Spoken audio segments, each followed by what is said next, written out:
Jim, just a quick question. I remember long ago, I was chided once for, Ah, oh, Good was it, evening, everyone. We're going to be opening the January 7th, 2025 agenda for the Inland Wetlands and Watercourse Commission for the town of Trumbull, Connecticut.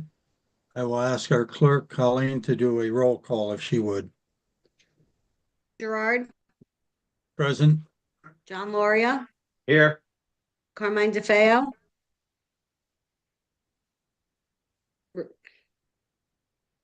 Say it right, Carmine, we Carmine. can't hear you. I'm here. Rich Deacon, I'm here. David Verespi, Present. Greg Cernica, Present. Bob Frigno, Present. town staff Tatiana Solovey, Here. John Mayer, Here. attorney Jim Cordone. I am here. Thank you. All right, thank you. All right, at this point, I'd like to have our attorney give us the legal aspects of doing a video conference meeting, if you would, sir. Sure. Thank you, Mr. Chairman. My name is James Cordone. I'm one of the town attorneys. This is the January 7th, 2025 regularly scheduled meeting of the Trumbull Inland Wetlands and Watercourse Commission. Pursuant to Connecticut law, the meeting is being conducted by video conference and teleconference over the internet and/or the telephone. The agenda was posted on the Trumbull Town website 24 hours in advance of the meeting. Materials for this application were also posted on the Trumbull Town website in advance of the meeting. I would ask the commissioners and all participants to remember to please identify yourself before speaking and be acknowledged by the chair. That is for the benefit of those who might not be, who may be only listening by telephone.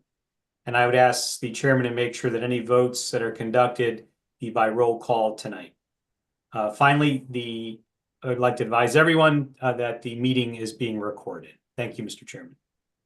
Thank you, Counselor. All right, we're going to be opening old business, application 24-34, Trumbull 111 LLC. Permit approval for construction of 35,350 square foot commercial building with associated driveways and parking, grading, and planting within a regulated area at 1 Trefoil Drive. At this point, I'd like to point out that a intervener has filed to be a party to the proceedings, and they will be heard after, I believe, the presentation is done by, I see. Yep, Luke Morrow, Kenny.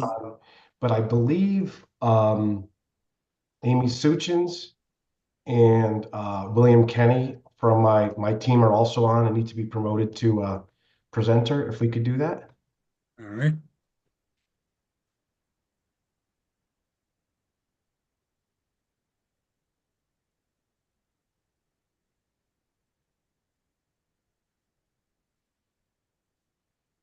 Good evening, Counselor. I believe you're standing in for Attorney Loff.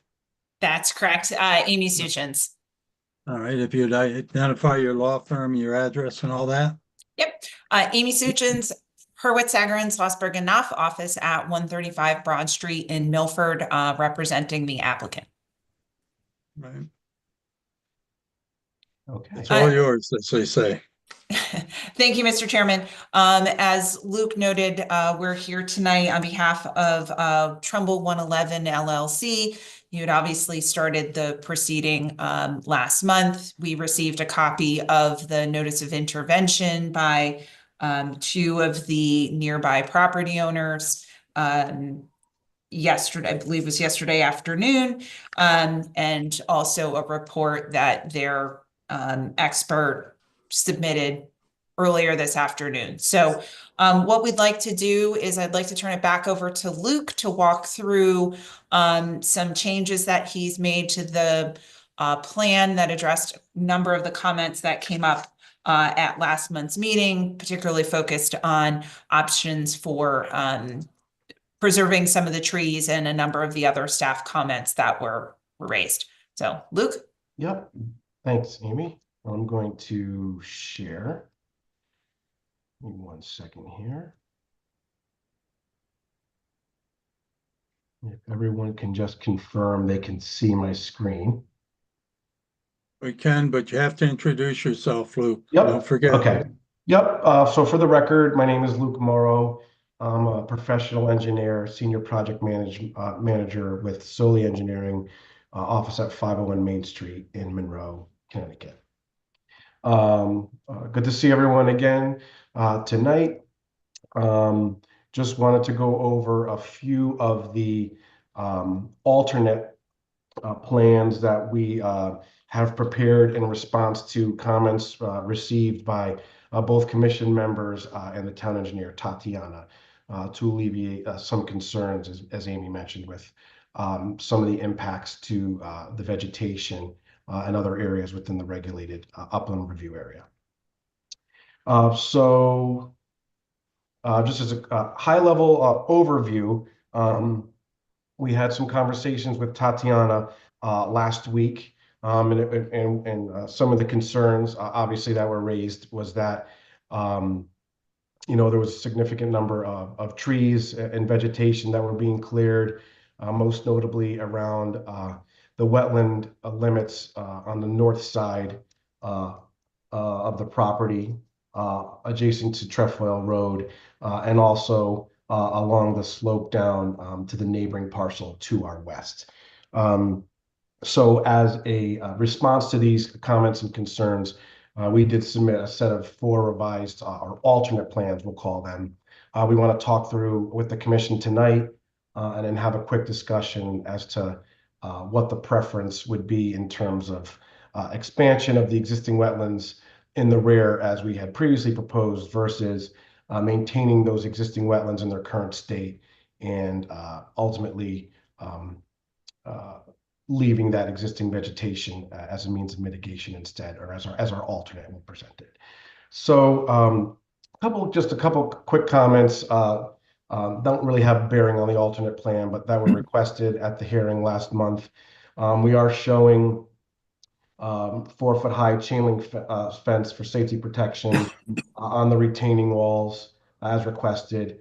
Also guide rail along the drive aisles in the vicinity of the retaining walls where there's steep slopes, where there's a drop off because of the retaining wall. We are depicting snow storage areas in the rear of the site that would be used in wintertime in the event of large snowfall that need to be stockpiled on site, along with some of the perimeters of the parking lot as well. Just to note, although it's more of a planning and zoning matter, with the number of spaces shown, we'd still be compliant with the parking regulations with these 11 spaces occupied by snow storage. Additionally, there was a request to see storage for a grease waste for the 2 restaurant tenants that are shown. A little bit difficult to see on here, but we did expand and include it in our fenced-in enclosure here for a grease waste receptacle, as was requested as well. So I'll go to the next slide. So just a quick recap of our formerly proposed grading and drainage plan. As you can see, and I'm just going to direct everyone's attention to the northern portion of the site. You can see there was expansion of the wetland area over here and a significant amount of grading of the slope to account for the changes in grade in the retaining wall in the northwest corner, along with significant regrading of this slope along the western side of the parking lot to make it back down to grade. Since that time, in response to staff and commission comments, we have prepared a revised grading and drainage plan, and I'll show a comparison in a second, but ultimately, just want to draw everyone's attention here to, you can see basically all you see here up in the corner is this faded existing conditions. So the intent now would be that at the bottom of the retaining wall, everything would be left in its existing state, and we would be able to maintain a significant amount more of existing vegetation rather than expanding the pond and starting from scratch and planting all new shrubs and trees along the northern portion of the site. Same thing with the vegetated slope along the main drive aisle coming off of Monroe Turnpike that's located on the western side of the site. Excuse me, one moment, Luke. What is the sheet number on the one you're working on? This is the alternate, so it is alternate 2.21. It's in the 4-page set that we dropped off yesterday. Right, all right. So I will go, so this, it's probably more clear when you see the comparison here. And I don't know if you guys can see my mouse, but if not, I'll do my best to try to describe. So as you can see, the original plan is shown on the left side, and the alternate plan is showed on the right side. And I highlighted in blue the areas where the major changes to the grading have occurred. So you can see on the right, there's a significant less impact, less proposed grading in that northwest corner in the vicinity of that existing wetland depression along Trefoil Drive. And you'll also notice there's a significant reduction in the amount of grading for that slope down to the west side of the property adjacent to our industrial neighbor, which we're able to accomplish through changes in the retaining wall and being able to maintain that existing slope. All in all, I'm just refer to my calculations here. This alternate plan results in a reduction of 0.45 acres, so just under a half an acre of less disturbance in terms of regrading, tree clearing and whatnot. And that's total on site with about 0.32 acres of that located in the upland review area. So the alternate plan as proposed results in just under a half an acre of less disturbance and tree removal overall, and about a third of an acre of less tree removal and disturbance within the wetlands upland review area. In addition to that, and speaking with Tatiana, there was a request to see potentially some type of low impact development for the stormwater design. So we are proposing a couple of rain gardens in those kind of long channelized islands within the parking lot. It is a little bit difficult to depict on my screen, but you'll note that there are some curb cuts in there to allow, and the grading has been revised to for the contours to show that the water would be directed into those landscaped islands, and we would plant that as a rain garden and so that we can provide some type of low impact design development in terms of stormwater management as part of this application. We would note we have not gone through a detailed design in terms of calculations, capacity, and updating the stormwater management report at this point, but we did want to graphically depict that and talk through that as a matter of our alternative plan with the commission tonight. And so we believe, and there was another question raised by Tatiana, whether or not the underground detention system would need to be enlarged, shrunk, stay the same as a result of these grading and drainage revisions. The short answer is that we expect that generally the underground detention system in the northeast corner, as is shown, will likely be the exact same size as we have proposed in our initial design. However, we will run those calculations and confirm that with Tatiana as part of a revised stormwater management report. Moving on to the landscape plan. So this is the other plan of substance that would change in regards to the alternate design that we're presenting to the commission tonight. Just to refresh everyone's memory again, what you're seeing on the screen is our originally proposed landscape plan that was included as part of our initial submission. Again, direct everyone's attention to the northern and northwest corner of the site, and then also the western perimeter of the property. As you can see, and I'll show a comparison plan in a second, but you can see there's a significant reduction in the amount of work shown along the northern side and the northwest corner of the property, and also along the western property limits, again, to maintain as much of the existing vegetation on site as we can and mitigate some of those impacts with cutting those larger trees down. And here I think is a good summary kind of showing in black. What you see is the original proposed landscaping plan, and in red are the additional plantings that are proposed in order to kind of offset and mitigate some of the impacts to the trees that are being removed as part of our plan. So there is a significant number of trees and shrubs proposed along the western edge of the parking lot from where the main drive out from Monroe Turnpike ends along that whole parking spine, and then wrapping around to where the retaining wall would be located behind the rear of the building.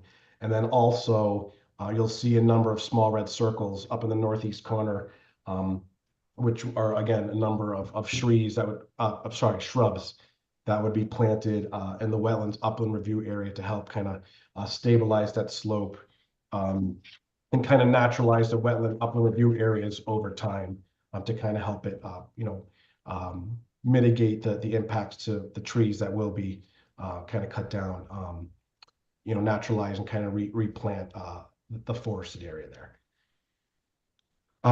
Lastly, or I see second to lastly, we did provide a revised, what we're calling as our alternate tree removal plan. What you see, kind of those cloud semicircular shapes on the north side and south side of the property are the limits of the 100-foot wetland upland review area. And you'll note there are two different hatches. The plus shaped hatch kind of denoting the trees that would be removed as part of our alternate plan, generally to accommodate the drive aisle into the site from Monroe Turnpike and the parking area on the south side of the site. And then again, to accommodate the drive aisle that wraps around the truck loading dock in the rear of the building, where we'd have to clear for the pavement limits for that. So based on our revisions to the plan and marking out those trees in the field, we're estimating a total of about 90 trees over an 8-inch caliper that would be removed as part of the development. However, we are proposing the installation of about 100 new trees and shrubs in that wetland upland review area and also along the western perimeter of the site to kind of mitigate the trees that are being cleared as part of this project. And then lastly, not related to the alternate plans, but I believe there was a request from Tatiana and the commission just to see that the truck turning template for a WB67, which is a full-size 53-foot trailer, sorry, that it can enter the site, also get into the truck loading dock and then exit the site without issue. So we are showing the truck movement coming in off of Monroe Turnpike, proceeding to the rear past the loading, the truck well, backing into the truck well, and then proceeding out of the truck well and taking the right on the Trefoil Drive to proceed back to Monroe Turnpike.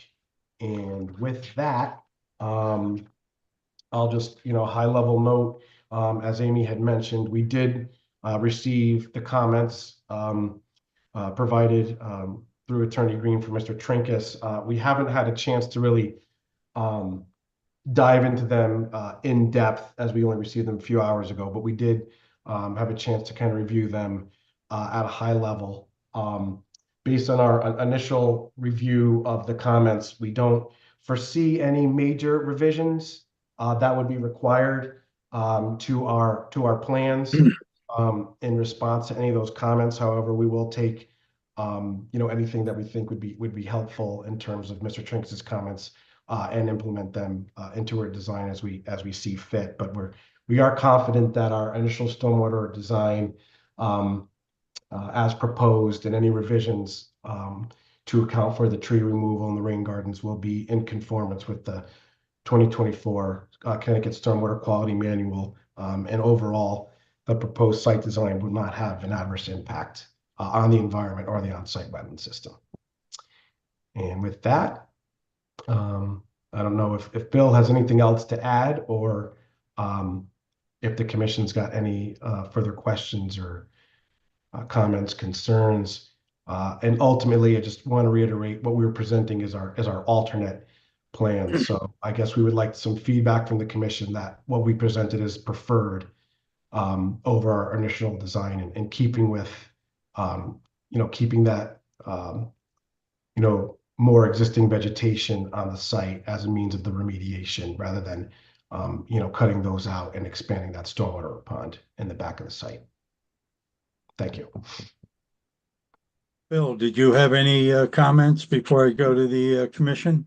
Just brief comments.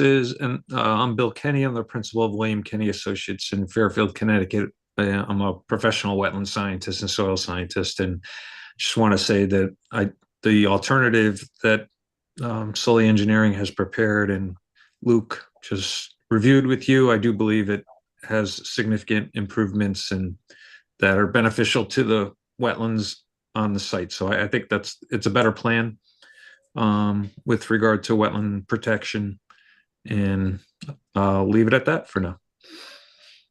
Correct me if I'm wrong, the new alternate, there's no going into the upper part of the wetlands. That's where Trefoil Drive is. You were originally going to be expanding that and cleaning that out, assuming you're not touching any of that, right?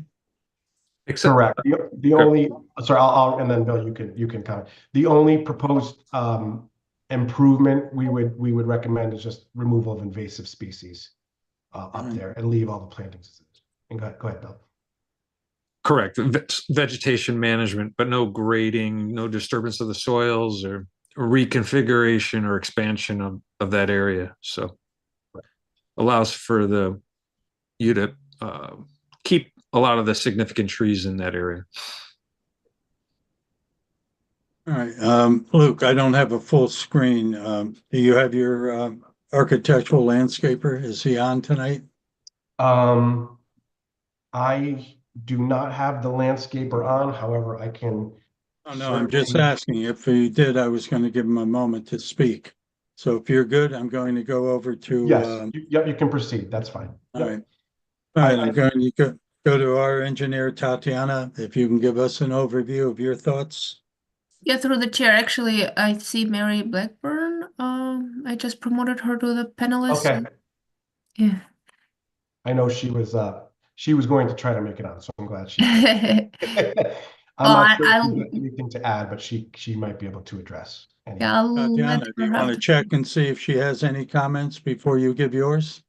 Yeah, I just promoted her to the panelist, so she should be joining. Chairman, can we see the whole board again, please?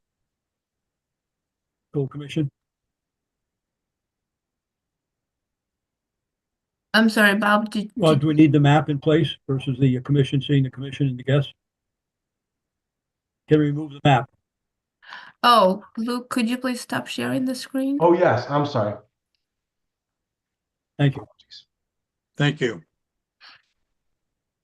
All right, so Mary is on. I'm not sure if she. Yes, thank you. Yeah, I am here if we need to answer any questions, but I think Luke and Bill, summed it up pretty well with the changes that were made. All right, just for the record, if you could identify yourself.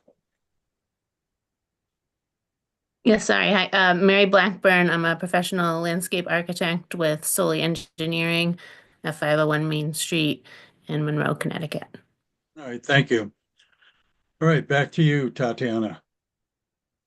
Yeah, so quick just summary to reiterate that the stormwater plan and calculations will further be designed and then reviewed. So I look forward to collaborating on that regard. Then Luke, could you please give a bit of an overview? There was a discussion about potentially adding a rain garden off the entrance of Route 111 and potentially one off of Trefoil Drive right next to the existing pond. Yes, so the entrance off of 111 provided for there was some grading issues with our ability to get the water into the stormwater management system into the back of the site because we're trying to control as you're aware, the amount of water that's flowing to the wetland system to the southwest corner of the site. So based on the grades, it was difficult for us to make something work in that corner, which is why we had opted to insert the rain gardens into those Long Island within the parking lot. In terms of the northeast corner along Trefoil Drive, and can I share screen again? Okay. It's probably just easier to show this way. There is some concern with sight lines that would be required for vehicles exiting onto Trefoil Drive, from the rear drive aisle. So ultimately, for the rain garden to be successful, there's obviously a mix of trees and shrubs that would need to be planted in there, and for safety reasons in terms of sight lines, off the back where Trefoil Drive is, and you could see kind of that bold black line that goes diagonally up. We weighed the options in terms of feasibility there, and we think the most appropriate location was within that front parking lot. But as an alternate, we are seeding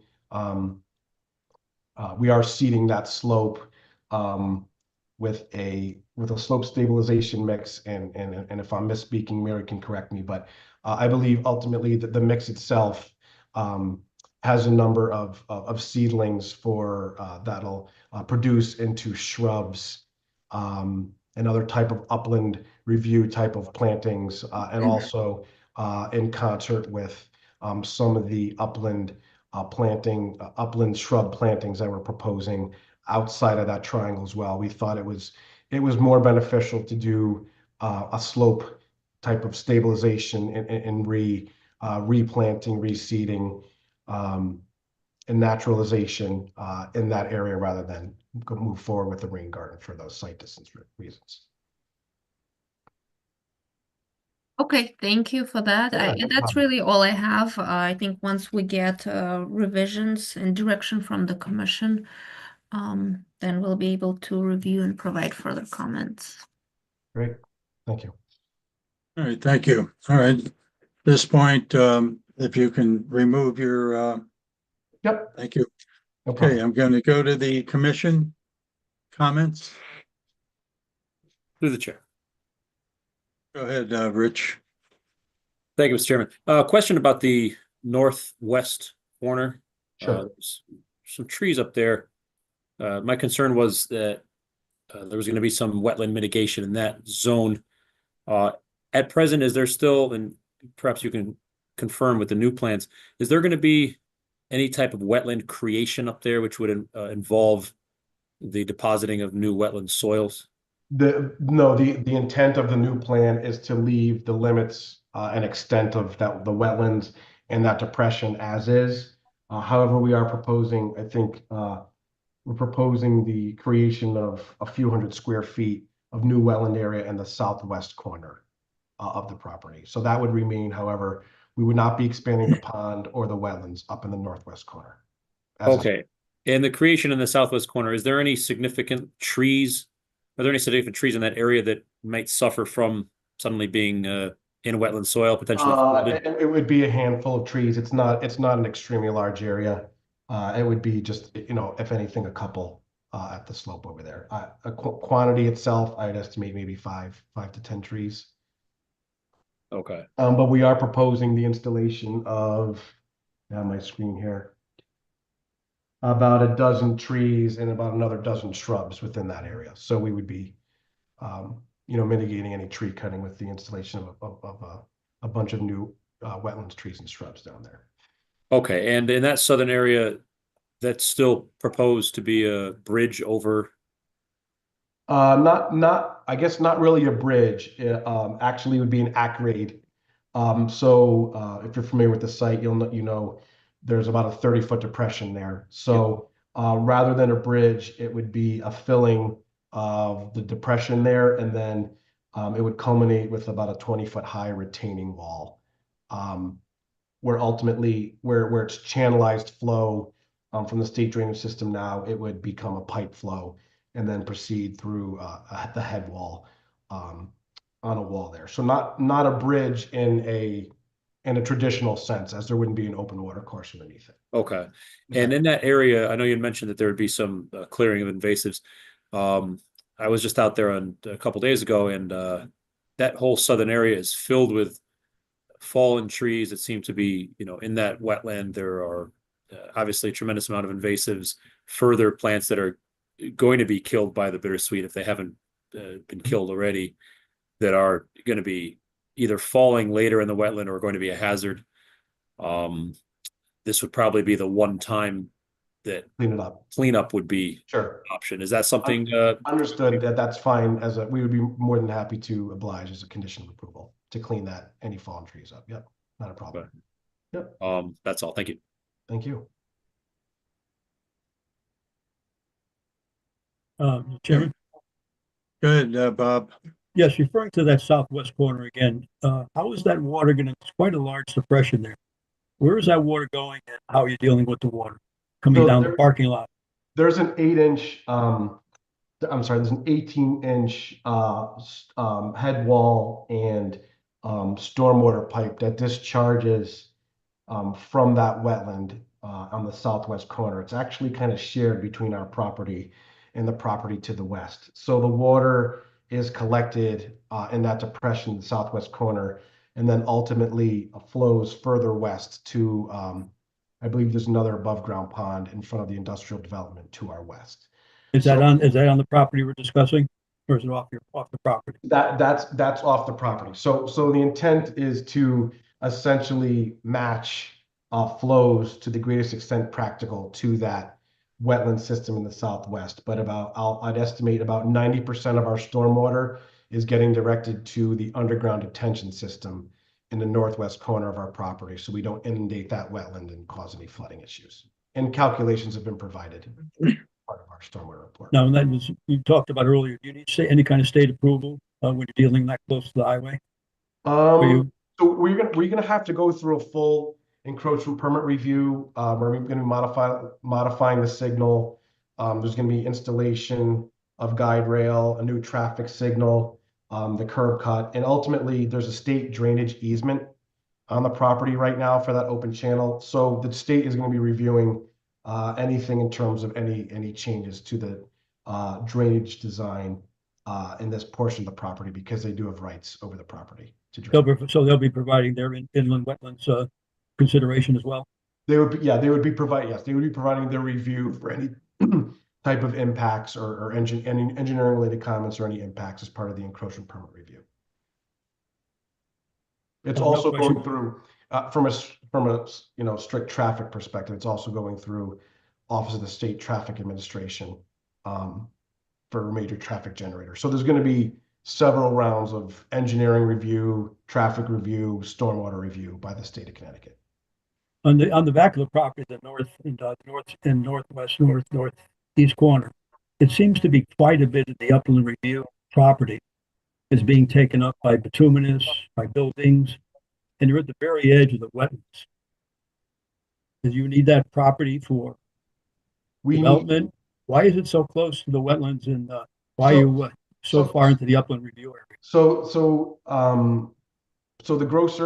the grocer tenant has a prototypical building footprint. We cannot change. What you see, that kind of square area, is what you get. We're not able to make any changes. So the depth of that building and ultimately the number of parking spaces that are required as a result of the development is what kind of dictated. You know what I'm referring to, though, right? The fact that you're referring to the traffic. Yes, it's really So we're essentially behind the building. We're showing the minimal amount of pavement we can provide in order for a truck to be able to make the movements around the building into the truck well. So I mean, so the plan is status quo. This is the plan, and this is the plan. This correct. And essentially the limits, the amount of impervious area is expanding by nature of the building changing from industrial use to commercial use as well. Because as you would expect, an industrial user does not require anywhere near the amount of parking spaces that a commercial development would require, which I would note, the commercial development is allowed by right within this zone. Thank you. Yeah, thank you. Any other questions, comments from the commission? Go ahead, David. Through the chair. I had a couple questions and comments. First was, Luke, you'd made a comment that you thought there was minimal or no impact to the wetlands in this property. You're filling areas of wetlands on the property. So, there is a significant impact to the wetland systems on the property just by the mere fact that you're filling them. And it's generally not the course of this commission to approve filling of wetlands, so that concerns me. Is there the ability to do a solution to this property, whether it's rotating the building or whatnot, where you completely avoid filling of any wetlands and all of the traffic flows come somewhere off of either Trefoil Drive or a different part of Monroe Turnpike? So we did look at an option to relocate the site driveway to the middle of the site in order to try to avoid any direct wetland impacts to that channel in the southwest corner.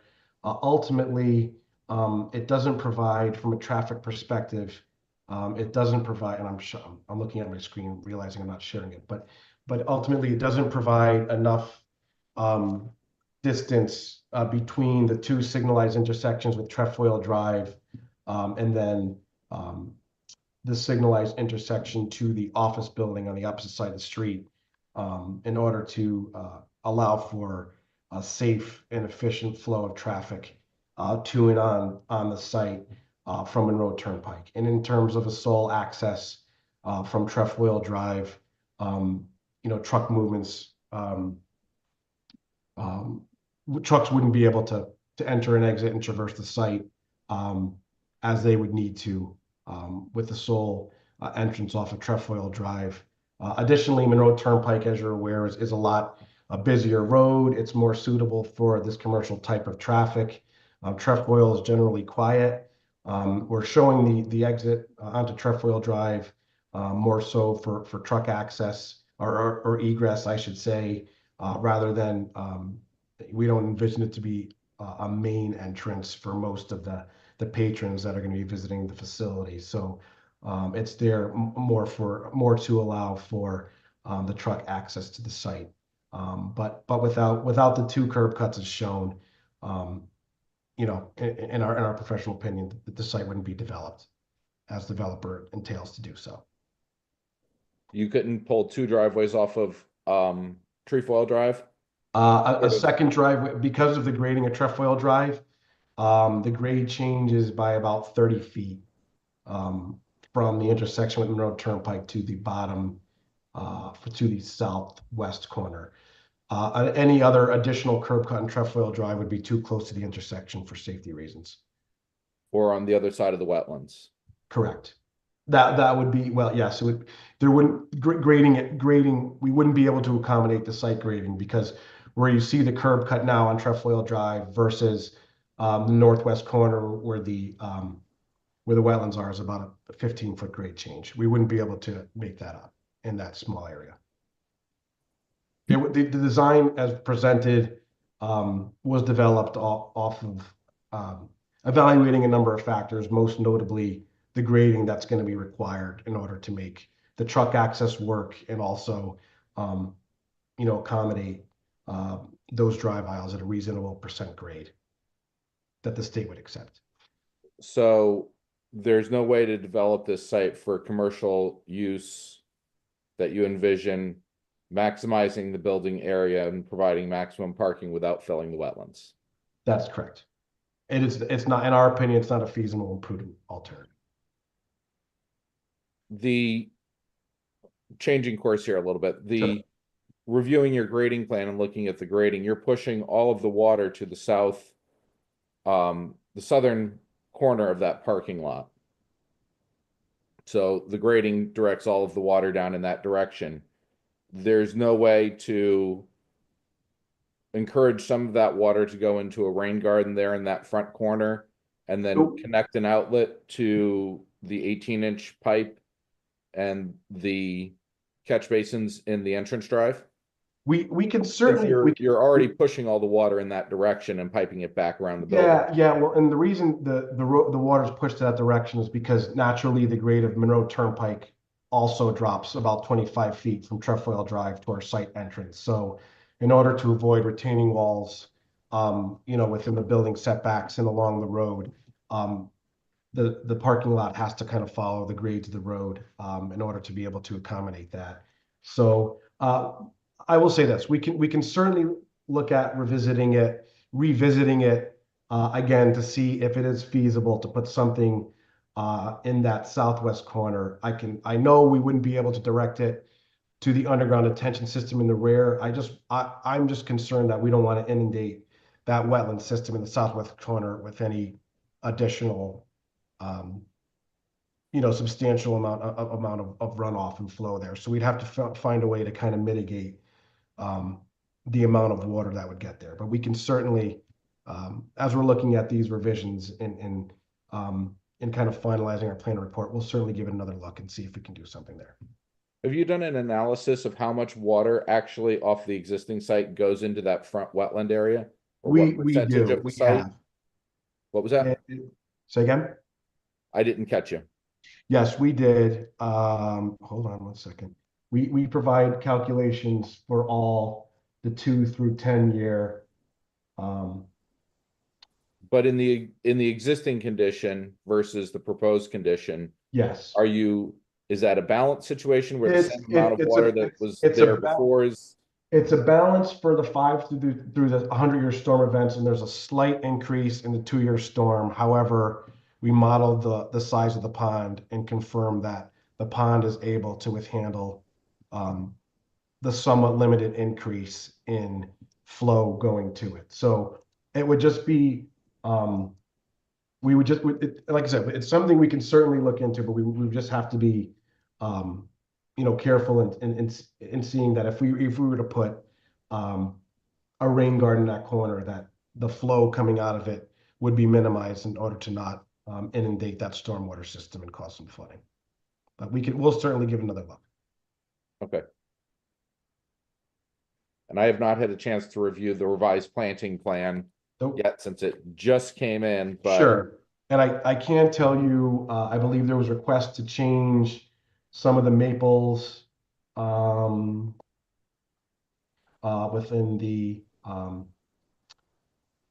the parking lot. And I believe there was also, bear with me, I'm pulling up my. Yes, ahead. it's Mary Blackburn again, with Solely Engineering. So I believe the request was to change the sugar maples to red maples, and then to not use the red buds. So we have made those changes in All right, this and there was alternate plan. also the shad was looking at changing the shad blowout for something different. I see you're doing ginkgos in the parking lot. Is that what I'm seeing? That's correct. Yes, that would, yeah, exactly, to get Why the was high the branch. choice made for going for a ginkgo?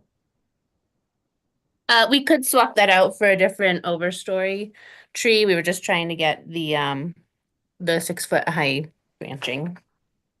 But I can certainly change that for a native. Okay. That's something open for discussion. Okay. All right, that's it for my questions, comments, observations at the moment. Thank you. Appreciate it. I would just add a little bit in Go ahead, response to, this is Oh, I'm Bill sorry, Kenny. Bill. I'm Sure. sorry. No problem. Regarding the impacts to the wetland in the front that the access drive, that I think it's important, all the wetlands on site are worthy of protection and consideration. That one, though, that particular area where the crossing is occurring, it's important, I think, to understand that that's primarily a drainage channel. That is an intermittent water course rather than more of a traditional wetland. So where it's picking up water primarily from the street, with two catch basins that are on the state road, and then discharging it, and it goes down that water course is pretty steeply sloping. So it really only has water in it for short periods of time during and after a storm. And it's the wetland in the back on Trefoil. That's a natural system that has it's higher functioning and of greater value. And but where the driveway comes in off of Monroe Turnpike, from what I can see, it's a man-made drainage channel and just primarily conveying water from the street. I think one of the things that is a shock there is the sheer amount of mature sugar maples, oaks, large caliper trees that would be required to be removed to do this project. In the upland bordering the water course. In the upland bordering, and then going right alongside of the Trumbull Tennis Club, which is a commercial facility that's used constantly during the day, and people are in and out. So it's going to be high visibility. There's a lot of traffic that comes in and out of the tennis club site next to it. It's not sort of your industrial type facility. There's a lot more throughput through there. It's a very high visibility spot.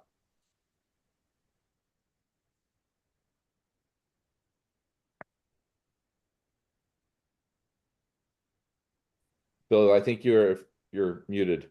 Yes. I appreciate what you're saying. And Mr. Chairman? Are you finished, done, Bill? David? Yeah, I'm finished. I think it was just, it's just bringing up the concerns that we're struggling with. Thank you. Mr. Chairman? All right, Couple go ahead, questions. Bob. Yeah, what is the porous amount of the area now versus the porous amount area after development?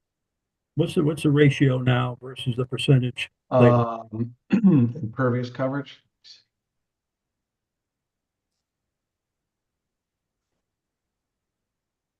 Give me 1 second. And impervious coverage.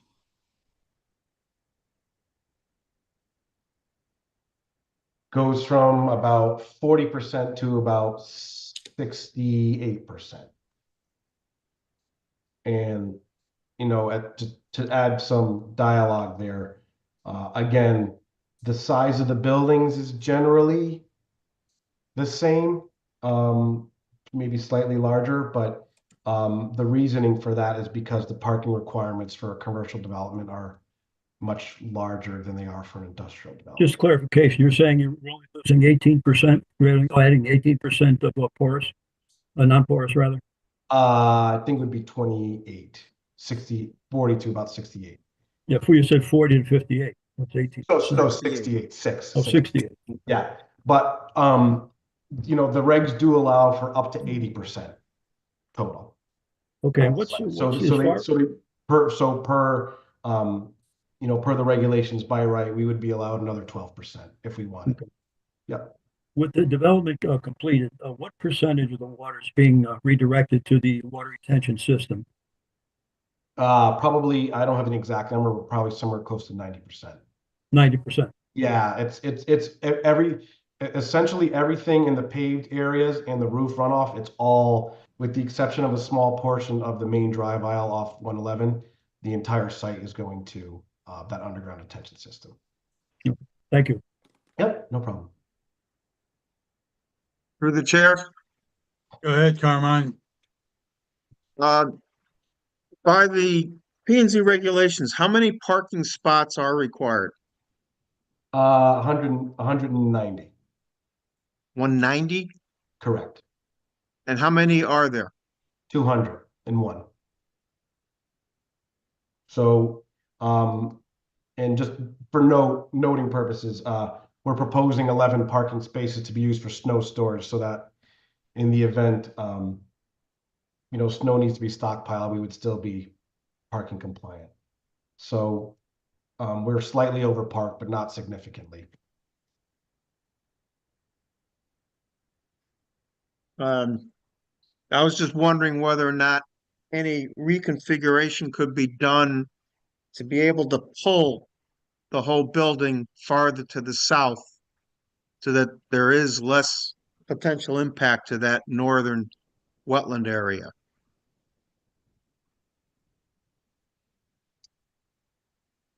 The issue with pulling the building to the south, and I guess the only thing I would be able to say is we could pull it about 9 feet, because if you pull it 9 feet, you lose one parking stall in each row, and that's 10 parking spaces, and now we're at code.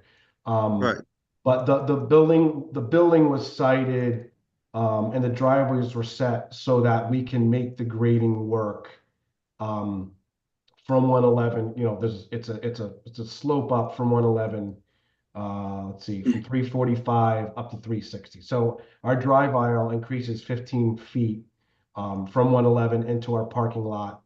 And then when you come in off of Trefoil Drive, we're also we're coming in off of Trefoil at about 357, 358 to about 360 the parking lot, to then about 362 on the site, so that we can also kind of minimize the amount, maintain the same building pad elevations and minimize the amount of cut and fill that would be required as part of the redevelopment of the site. So I think while a small change can be made, I don't think it would be anything really significant that we can do to kind of pull that building further away. But certainly, if it appease the commission, we can look at trying to pull a couple more feet away from the wetlands and give a little bit more of a buffer in the rear there.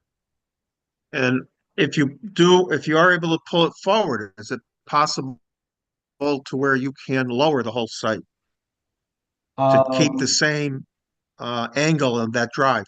Most likely, the short answer is probably not, because the building pad elevations we're trying to match with the existing building pad, and trying to, in a mass earthwork perspective, keeping those existing and proposed building elevations at the same pad elevation is what is able to help us minimize the amount of earthwork on the site. So certainly something we can look at to see if there's ability to lower it, but most likely it would be about a foot or so, if anything. But we can Right. certainly get that as part of our revision, our formalized revision.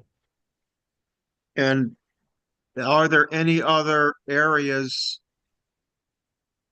to where additional parking spaces can be added if you can pull a building forward? The short answer to that question is no, because the town doesn't permit us to provide more than 15 spaces in a row. So you'll see on the perimeter, like we'll call it maybe the east side of the parking lot, you'll see there's two spines of 13 spaces in a row. The reasoning for the intermittent landscaped island is because the town of Trumbull does not allow us more than 15 spaces in a row. So the short answer is, if we were to add any parking spaces, well, we can't.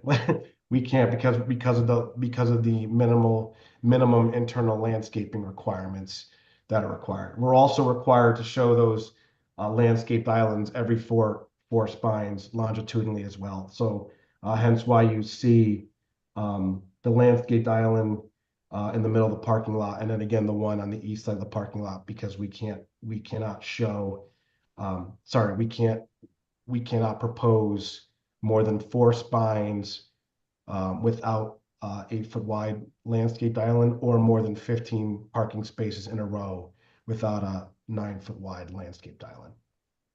So I guess the short answer, or the long answer to the question, is there's really not an opportunity to provide additional parking elsewhere to kind of offset anything we would lose.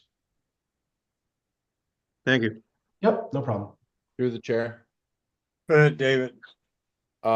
Just sort of piggyback on Commissioner DeFeo's comments with regard to the over parking and use of those parking spaces for snow.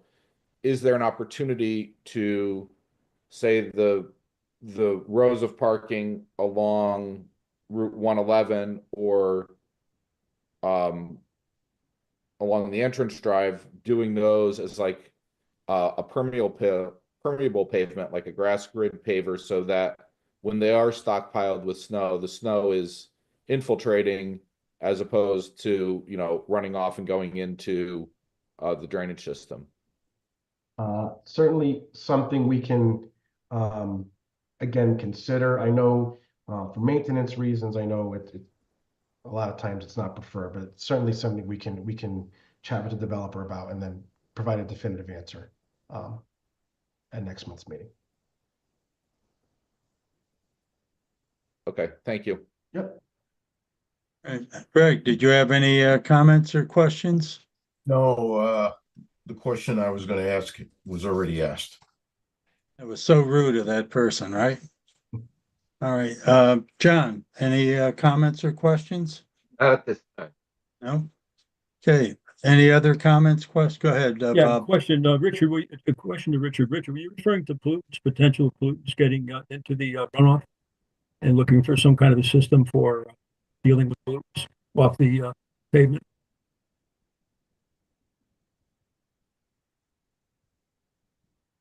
Was that being direct to? Sorry about Bob? there's Yeah, two being Riches directed here. to Richard, yes. There's two Riches there, me or him? No, I mean, Oh, Richard, yeah. I'm sorry, David. I'm sorry, David. Okay. The question, David, were you concerned about pollutants coming off the bituminous, entering the wetlands and potentially water? Well, they've got a stormwater separator or vortex system, which would help reduce the pollutants and everything. I'm really just thinking about just overall using green infrastructure strategies to reduce the pervious coverage on the site. Okay. Like also, you know, going to a larger canopy style trees in the parking lot, which reduces the parking lot albedo, which will reduce the temperature of the water coming off the parking lots. You know, the grass grid paver would provide pervious coverage, which would reduce the imperviousness, it would reduce the albedo. You know, it would also, yes, capture some of the pollutants, and the salt and the sand that gets put on the parking lot would then be going into that area where the impervious or where the pervious pavers are, like the grass grid system. And, you know, it's used in a lot of more environmentally sensitive sites or progressive sites as a way of, you know, doing all those things. You know, because if they're giving up those spots to park to snow removal, you know, you might as well have it infiltrated, or why not just make it grass? Thank you. Thank you, David. Right. Any the other chair. comments Through the chair. or questions? Oh, go ahead, Rich. Just about what Mr. Verespi and Mr. Fergano are saying, and I believe Mr. DeFeo mentioned it as well. Let's see, I believe it was Carmine talked about pulling it out 9 feet, and I forgot the exact number. I think it was 11. They're overparked by 11. And while I'm sure that it would be nice to have that extra area for snow storage, all P&Z is going to look at is, do you have enough parking? There's no particular caveat in P&Z regulations saying, well, you have to have so many spaces plus a certain area for snow storage. All that matters is there's snow storage somewhere outside of a wetland. I think we should bear in mind that that specific area is not automatically required on top. So if we wanted to pull it back 9 feet, they'd still be fully parked. And while there would be a certain amount of parking spaces that might be used for snow storage, they'd still be within the regulated requirements for P&Z. Thank you. For And the snow record, storage could certainly Rich be done on Deacon. grass. I'm sorry, David. For the record, Rich Deacon is our liaison from P&Z. That's why he's made that comment. Okay. So did you have a comment, David? my comment was just that snow storage could certainly be on a grassy area as opposed to a paved area. I think Luke will give this some consideration, so. Okay, any other comments, questions? Okay, I'm going to go to the counselor. Do you have any comments? I just, go Mr. ahead. Chair, I just want to, I guess not ask for, not act on it, but I think generally speaking, it sounds like, from our perspective and from the commission's perspective, that what we're presented as the alternate to preserve, this additional forested area is what is preferred by the commission. Is that? I don't want to put words in anyone's mouth, but that seems to be, I just want to make sure that that's the direction we're heading in, so that we can kind of wrap up and we'll implement all these kind of thoughts and this alternate into our design before we close anything out. I just wanted to make sure. we're Okay, all give me on one the moment. same page. On what the engineer just said. Are you for that, Bob? Do you agree? On the alternate? Somewhat, yes. Greg? Yeah, if he meets the parking, that would be fine with me. I agree with that. David? I would call this an improved version of the original plan, not necessarily an alternate, because it's not showing any different solutions. It's more of an improvement to what was originally presented. It's all semantics at that point. All right, Rich? Rich, you're muted. Sorry, I think after 5 years I learned. It's better than it was. Is it perfect? No, but it's certainly an improvement. All right, John? Yes, I think we should continue working off the alternate. And I'm a yes, so it's unanimous, Luke. So Even though you didn't call me, I agree that it should be. because I don't see you there, you're in the dark, Carmine. Put your face on the The screen, most important is last. you know? Carmine forgot about again. Yeah, No, all I see is a black screen there, you Thank know? And I appreciate, I know this is a little bit atypical, but I do appreciate the feedback. So thank you very much. No problem. All right, Bill, did you have any other comments before we move to the attorney? No, No, and I don't. Mary, Thank I'm you. assuming you're good? All right, Counselor. Mr. Chairman, that was Luke raised the question that I wanted to ask, which was, we had obviously addressed the changes and we wanted to see if the commission thought we should be continuing on this path versus the original plan. So I think with that feedback, our affirmative presentation's done. I know that Attorney Green and Mr. Trinkus are in attendance virtually. So I'm not sure if they have comments or anything else. So I think at this point, there's nothing else that we need to add. We'll turn it back over to you.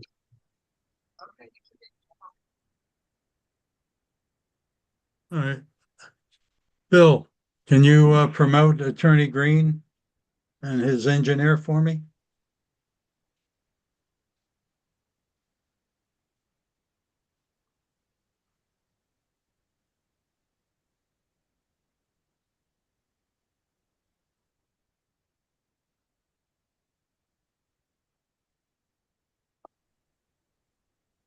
Good evening, Mr. Chairman. Good evening, Counselor. How are you? Yes, Mr. Chairman and members of the commission staff. My name is Joel Green, and it's my pleasure to appear before you on behalf of 720 South LLC and Old Mine Associates LLC with respect to the pending application. I have a few comments.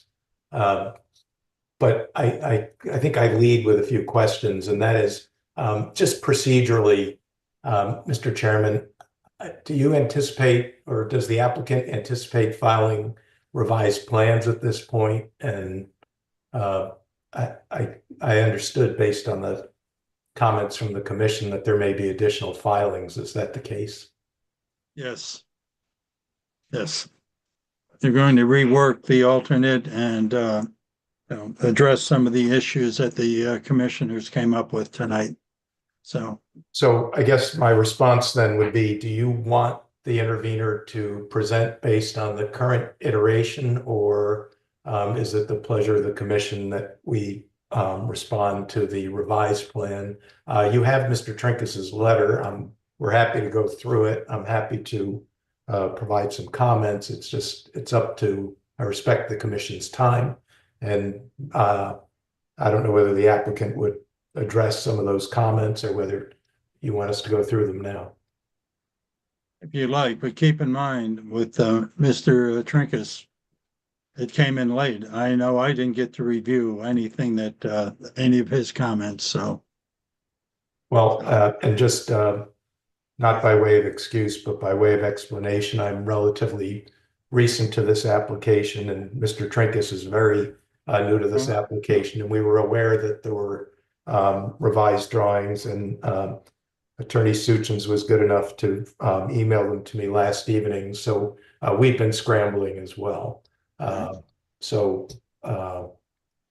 Just again, by way of explanation and not by way of excuse.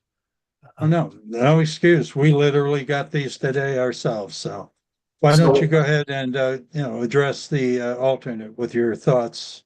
Well, see if we can move this along for you. Sure. So a few comments that I just wanted to make is, first of all, and this will be solved. I know some of the exhibits which were shown to the commission this evening, I think, are not in the record yet. Some of the comparative documents, so I presume those will now be added to the record. And as I understand it, the meeting will be held open. One of the things I just wanted to touch on also is I am aware that there seem to be very few residents who are aware of this application. And as I became aware of it, and I sort of spoke to a lot of people are not aware of this application.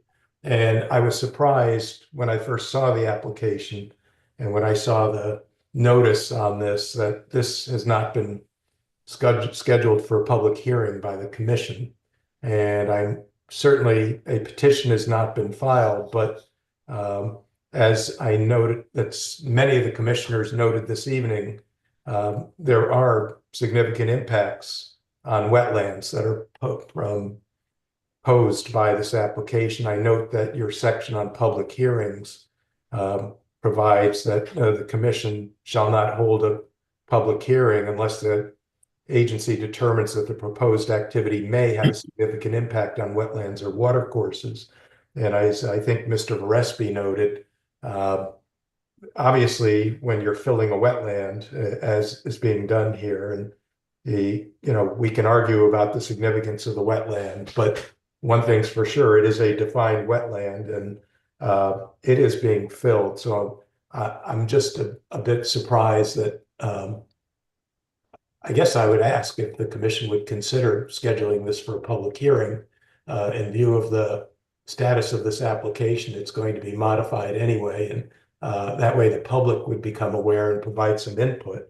I also have to comment that, just listening to the application, and I'll get into our petition to intervene now, but it seems a bit like the tail is wagging the dog here. Like, we need to have members of the commission have expressed very legitimate concerns upon the potential impact on the wetlands, and in particular the wetland to the north of the building. And the commission has commented that you'd like to see the building move further away, and the applicant's response kind of is, well, this is the development we need. So in exercising the jurisdiction that you exercise as a commission, this is what we need. So we're asking you to compromise on that, and I'm not sure that's appropriate. It is, once again, in my view, the kind of the tail wagging the dog, but I'll leave that to the commission. But I would ask the commission at some point this evening to consider whether a public hearing wouldn't be appropriate, as I see this as a significant project, and obviously there are significant impacts on wetlands. And I can assure you of one thing, and this also and I appreciate the comments of the commission. When all those trees are removed and people are driving down 111 and suddenly you are looking at the east side of the building of the Trumbull Racquet Club in pretty plain view after all of this is affected, I think everyone driving by is going to wonder how this happened without sort of knowing more about it. So that's just something for you to consider as a commission in terms of sort of daylighting this thing and scheduling a public hearing. In terms of our petition to intervene, it's our position that the application proposes, obviously, once again, significant activities within regulated wetlands that have harmful and potentially irreversible impacts on natural resources. And my client's concerns are based not only on the potential for wetland impairment, but also on, as Mr. Trinkus will speak about tonight or later, or whenever you decide you want to hear it, on the potential for wetland impairment because of the inadequate treatment of stormwater, which threatens the water quality and honestly the broader environmental integrity of this area, which apparently is admittedly has been developed. And one of my clients or both of my clients certainly participated in that, but being redeveloped on a scale that we have not seen. So the basis of the petition to intervene is that this development as it's posed would unreasonably pollute, impair, and potentially destroy the public trust in water resources, wetlands, and groundwater. And that's obviously from the statute. But our position is supported by the findings of Mr. Trinkus. You have his CV, and he's provided you with a detailed letter on what those concerns are and how they arise, and concerns with the failure of the applicant to comply with in particular, the 2024 Deep Stormwater Manual. The key areas of concern are, once again, inadequate stormwater management, non-compliance with, again, the stormwater manual, groundwater and wetland contamination, deficiencies in the erosion control and site grading, and the uncertainty, but certainly the likely adverse impact on a wetland. And once again, you have a wetland that is being filled here. So, Mr. Chairman, if you want me to proceed and have Mr. Trinkus go through his letter tonight, I can do that, having made those comments. Or if you want an opportunity to read his report and the applicant to revise their drawings, and I suppose I'm sure they're going to address some of those comments. The intervener is happy to do whatever the commission directs. I think at this point we'll get an idea of what your engineers brought up. So if you can do a broad overview for us. Sure. Mr. Trinkus, are you Yes, I am, Attorney Green. For the record, Stephen Trinkus, I'm a licensed professional engineer with an office in Southbury, Connecticut. I've been licensed in Connecticut since 1988. I also have significant expertise in low impact development, which several of the commission members were speaking of. I'm not going to go through the whole review. I'm going to hit the high points as far as impacts to wetlands. There's two fundamental impacts to wetlands from stormwater management.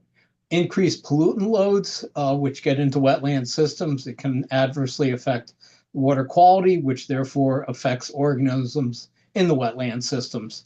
Looking at the southwest corner of the site where the driveway comes in off Route 111, the wetland on the west side of the driveway is remaining. However, the only treatment being provided besides a catch basin, which provides minimal water quality treatment, is an online hydrodynamic separator. Now, manufacturers will represent that these structural systems, which have been around since the early 90s, they have an internal bypass that they will represent that removes 70 to 80% of total suspended solids. However, based on monitoring data, both from the American Society of Civil Engineers, what's called the BMP database, and also University of New Hampshire Stormwater Center, which has been monitoring various stormwater, both conventional and lid practices since 2004, separators, when they're in an online configuration where all of the runoff is going in one side and coming out the other, the efficiency is significantly reduced. The total suspended solid removal is only 29% by the UNH data and 38%, which is an average of online and offline through the American Society of Civil Engineers database. The Connecticut 2024 DEP manual for redevelopment, which this site is, because you already have a use here, requires a reduction of total suspended solids of 80%, phosphorus by 50%, and nitrogen by 30%.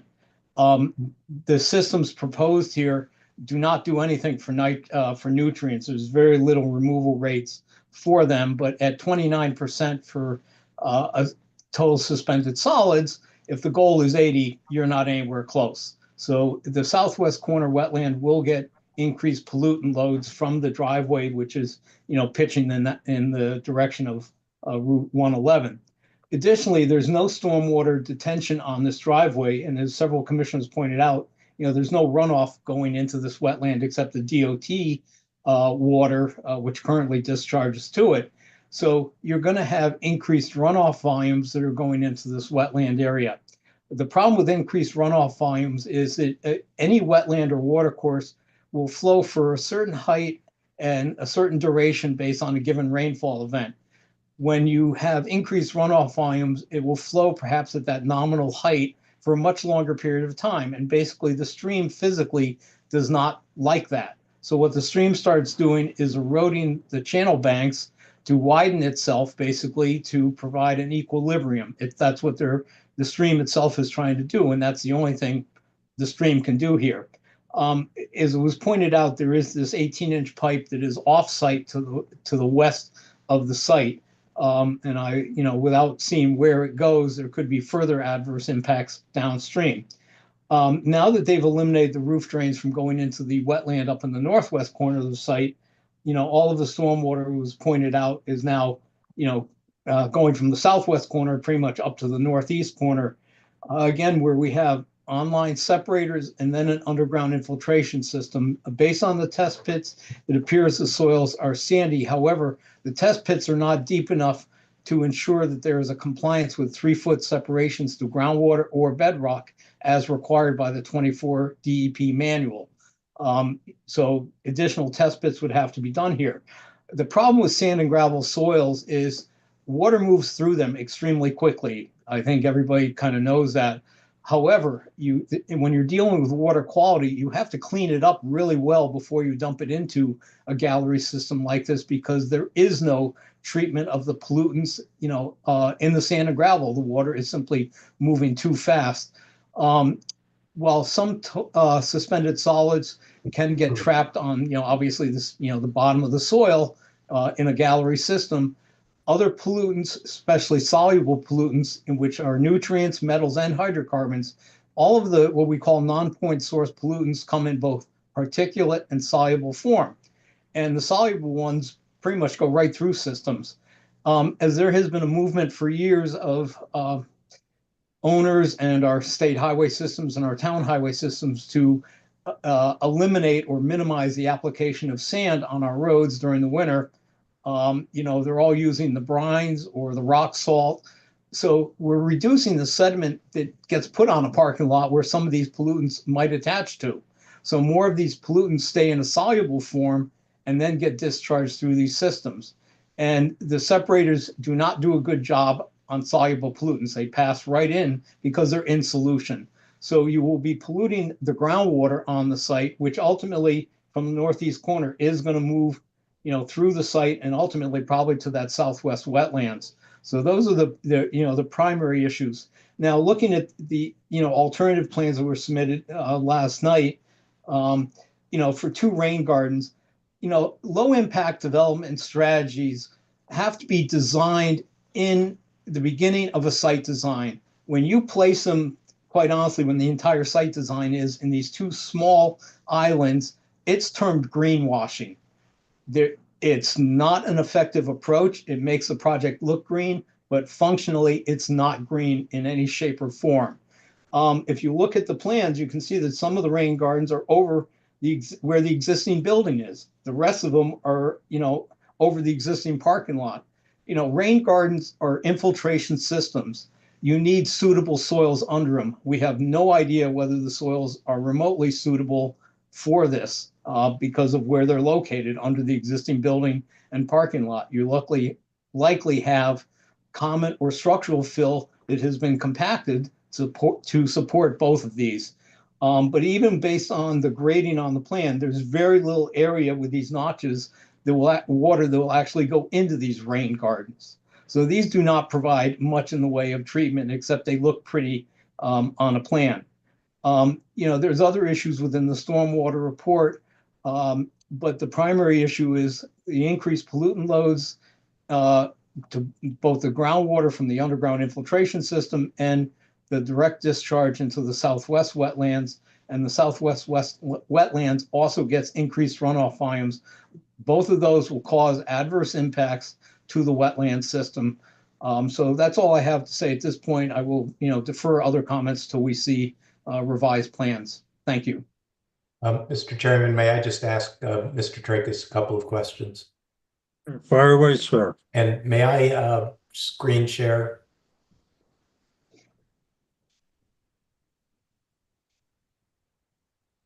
Mr. Tracus, I'm showing you, hopefully everyone can see it. Can you tell the commission what this document is? This is part of the 2024 Connecticut DEP Stormwater Manual. It came out in 23 as a draft, and after public comment was issued in 24. This replaces the 2004 version of this manual. And the whole purpose of the 04 manual and the new one is to get engineers to start designing stormwater management to address water quality and runoff volumes. I've done, land use design since the early 80s. And my former hometown of Reading was actually the first town to mandate zero increase in runoff from a peak rate perspective.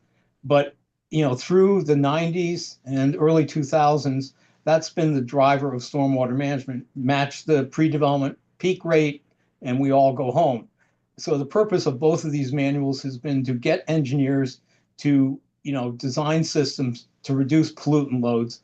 This is a table on page 48 of the 24 manual, which is chapter 4, that shows you what the removal efficiencies have to be for both new development and redevelopment projects. And obviously, because there's already a building here, this falls on the redevelopment category. And these are reductions that are required by the manual to begin to improve the water quality of development runoff onto our aquatic systems. That's the whole purpose of both of these manuals. And many state manuals in New England and elsewhere in the country have similar standards so we can, clean up our water. Potable water is one of the biggest concerns out there because if you pollute water, you can't use it for many purposes. So the whole idea is to clean the water, put it back into the ground so it becomes available for reuse. And that's where, this table, starts the ball rolling. And Mr. Chairman, the intervener submitted the stormwater quality manual into the record in case members of the commission want to refer to it. And Mr. Tracus, if you could just, we won't go much further, but if you could just explain, basically, as I understand your comment, it's that the applicant has to demonstrate based on the stormwater guidelines that the groundwater exists at an elevation which is at least 3 feet below the detention structure. Is that correct? Yes, that's correct. In Chapter 10 of the 2024 manual, there's specific testing protocols for engineers to do, and you have to show that we have a 3-foot separation to seasonal high groundwater and or bedrock from the bottom of the gallery system, which would include any stone placed under the gallery system to groundwater and or bedrock. And the test pits performed are not deep enough to ensure that that standard is being met. Thank you. Mr. Chairman, the intervener would propose at this point to keep the intervener case open until the revised submission, and I'll I would propose then to suspend my remarks at this point until this matter is taken up again by the commission. That's fine. Thank you, Mr. Chairman, and thank you for your patience and for hearing us this evening.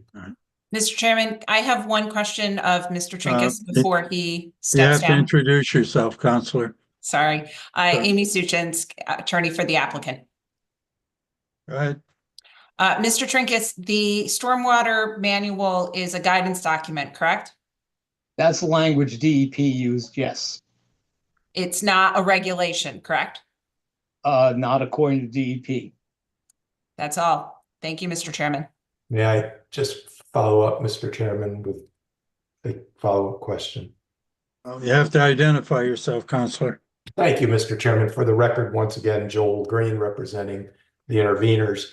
Mr. Trinkus, based on your education, training, and experience, can you comment on the purpose of the 3-foot separation? And while the stormwater manual is not a regulation, as to why it is critical that that separation be maintained? It's similar to Steve Trinkus, for the record. It's similar to a septic system. You know, you need an unsaturated zone under the system, which will accept the water. If the bottom of the system is in groundwater, you're not going to infiltrate into a saturated zone. That's simply a fact of hydrologic engineering. Two, the separation to bedrock. Most bedrock is cracked to some degree, although there are types of marble that are have no cracks in them, literally. But again, the same purpose is to provide a separation to the bedrock so the pollutants are attenuated in the soil, particularly in loamy soils. But in this case with sand and gravel, you need to clean the water before you dump it into the gallery system. But the same thing is to provide a treatment media separation to ensure that you're not polluting the groundwater. When we take surface water and then dump it in the ground, we don't want to move a surface problem to a groundwater problem. That's the justification for the vertical separation distances. I have nothing further, Mr. Chairman. Thank you, Counselor. Thank you. Tatiana, any comments on what you've heard so far? We'll look forward to getting revised package and reviewing it. There is quite a bit of material to review yet for the commission. Any comments from the Mr. Chairman, I'm sorry, Joel Green once again. One comment I just wanted to make is I would once again urge the commission to consider conducting a public hearing on this application. Thank you. So noted. All right. Again, any other thoughts, comments from the commission? All right. At this point, need a motion to make this a public hearing. Mr. Chairman, could I be heard on that issue first? Sure. Go ahead, Counselor. Thank you. Amy Suchins for the record, for the applicant. I think the attendance so far speaks for itself. There's certainly been no public interest. This has now been on 2 agendas of the commission, available for the public. I know that there was an article about the application after the last meeting. There's certainly been no petition filed seeking a public hearing. I don't think that this is a significant impact. We've, as Luke outlined, as discussed, most importantly, Bill Kenny is the only wetland scientist you've heard from, and his opinion is that the work that's proposed is not going to have a significant adverse impact on the wetlands. I think that is very much telling in making a determination about whether or not to have a public hearing. So we certainly don't think it's necessary. I think you've heard a lot of commentary tonight. And from there, we can, once you make a determination as to whether or not there's a public hearing, we can talk about plans or anything else. All right. Thank you, Council. Through the chair. Go ahead, Rich. Attorney Cordone, do we need to close before we consider that public hearing question? Right. It's close what's that, Commissioner Deacon? Just right now, we're still fielding questions from the applicant. Well, yes, I think I think we're at, if the attorneys can state that they're done for presenting tonight, then the commission can proceed. So that's a good point, Commissioner Deacon.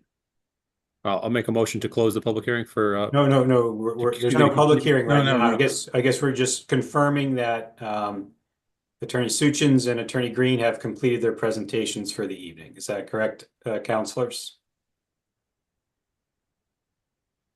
Yes, thank you. I think the only question that, or that I would add is if in fact, I guess it depends on whether or not there's a public hearing. If there's going to be a public hearing, obviously that entails a number of other comments.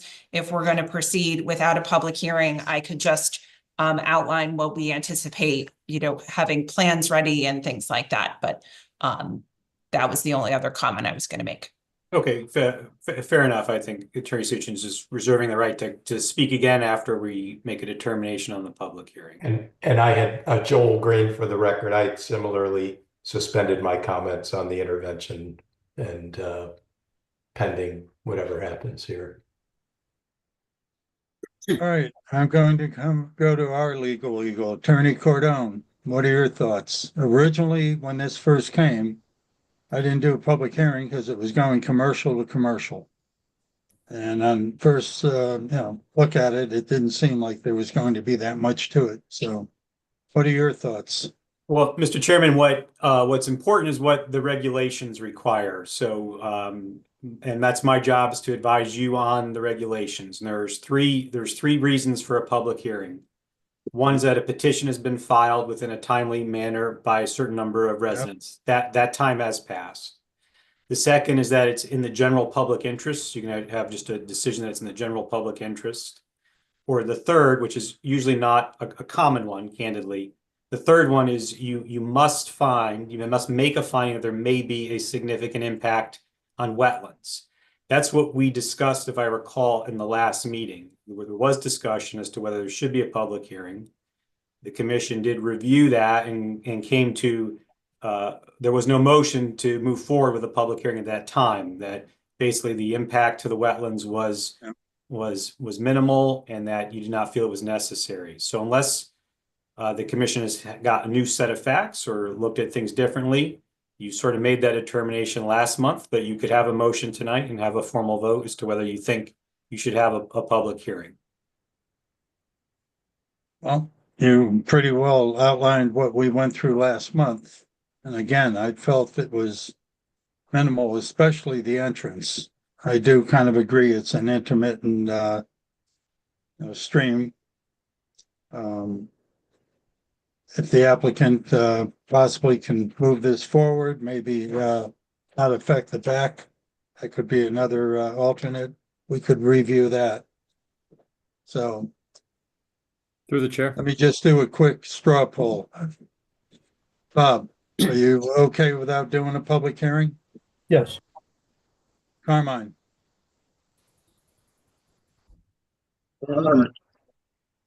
My interpretation is that it is, with the filling, it is considered significant impact, so I would be in favor of a public hearing. Okay, Gregory, Can't hear you, you're Greg. muted. Mute it. I'm sorry.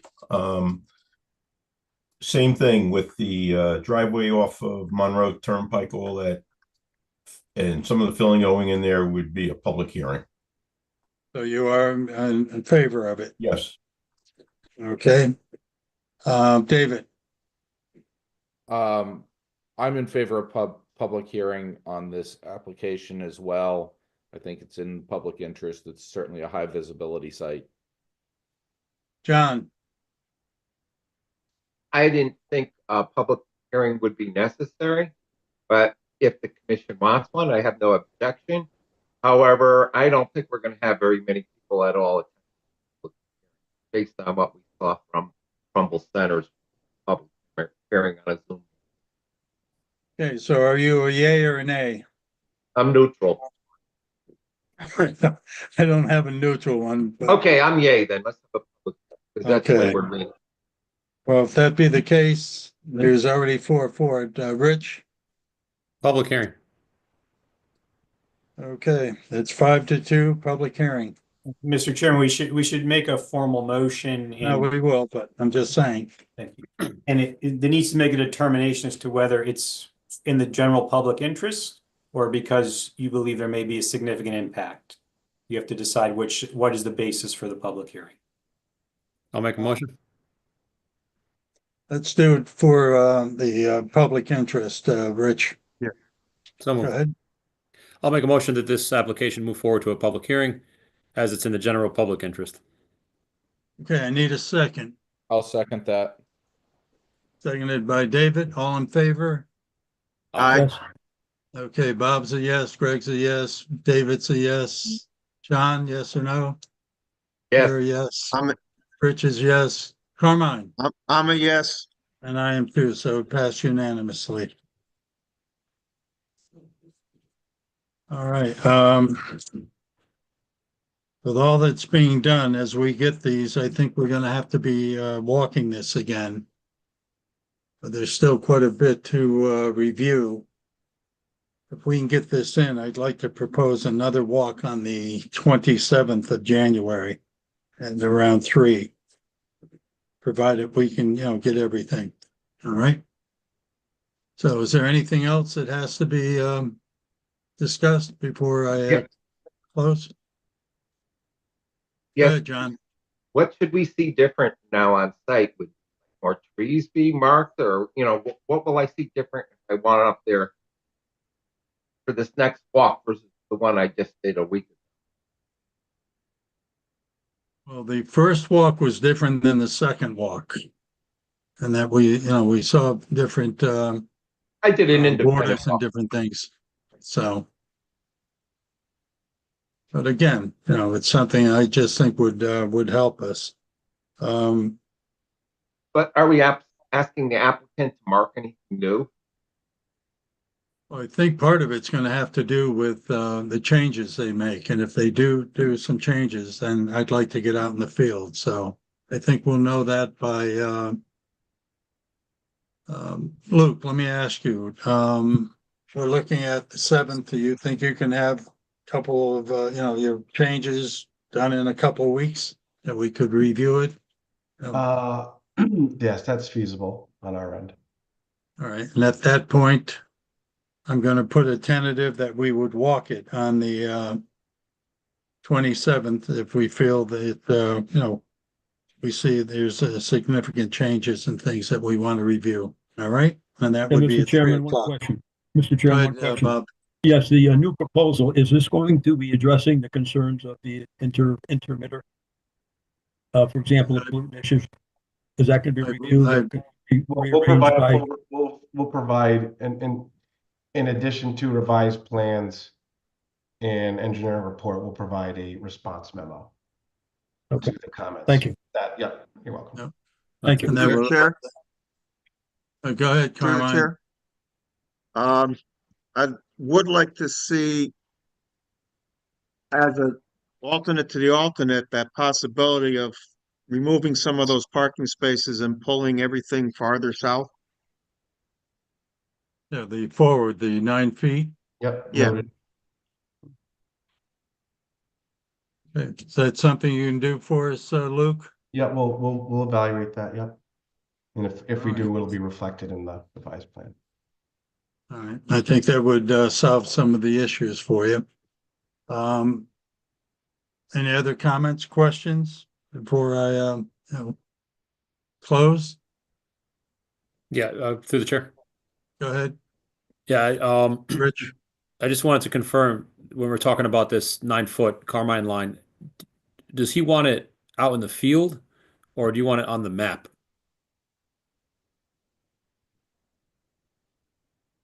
If he does it, I would like to have it staked again so we can just see it in comparison. Yeah, if we did it, we would move the stakes to the new limit. That's not a problem. Okay, thanks. And are they going to update the trees that are being kept? I know there was some markings. It appeared that white was to be kept and red or orange was to be cut. They'll be able to. No. Other way around. Right. The white were the ones being removed. Correct. Right. Excuse me. If anything was to change, we would spray over it, but I don't imagine a significant Okay. change. But anything that changes, we would remark. Yes. Okay. Thank you. Yep. No problem. All right, I need a motion to close old business, but it will be continued until let me think here, January, what is our next February. meeting, January? I'm looking at my February or January thing, so let's see. February 4th. So it'd be the 4th, February 4th meeting. Mr. Chairman, we'll actually we've scheduled a public hearing for February 4th on the application. All right, thank you. You're welcome. I make Okay. a motion to close old business.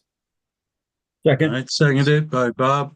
All in favor? Aye. Aye. Aye. Very good, thank you. All right, Carmine. Or I'm sorry, it's no longer Carmine, it's Greg for the minutes. Did you get a chance to review them? Yes, I did. Make a motion December 3rd. to accept the minutes from the December 3rd Inland Wetlands and Watercourse Commission meeting As submitted? as submitted. All right, we have a motion. I need a second. Second. All in favor? Aye. Okay, Aye. seconded by Rich. It's unanimous. Let's see. Attorney Cordone, do you have anything before we move to close? I'm all set. Thank you, Mr. Chairman. All right, and Colleen, there's nothing that has to come before us, right? That is correct. All right, very good. If there be no objection, I move to adjourn, and I thank have you a all. And question. hold on, David Gillespie, go ahead. We had in a previous site visit had mentioned site off of Whitney Ave, and what was it, Indian Ledge Road or something like that, where a bunch of trees had been cut down along a stream. Has that property been looked at, addressed, questioned? Here, let me ask, John Mayer, did you go out Yeah. there? Yeah, she's in contact with us. She'll be Okay, submitting what's soon. the status? She took down several trees and she'll be submitting an application. All right, so it's been handled. Thank you, David. Anything else? Nope, that's it. Did we hear from the cease and desist over on Pinewood? What applicant exactly? Old Dyke Road? The Tiago Silva, Yeah, the one with the, Yeah. remember there were the two next to each other? that's been addressed. Okay. All right, anything else? All right. Wish everyone a happy new year. I move to adjourn if there be no objections. Thank you all. Good night, guys. Thank you. Good night. Right.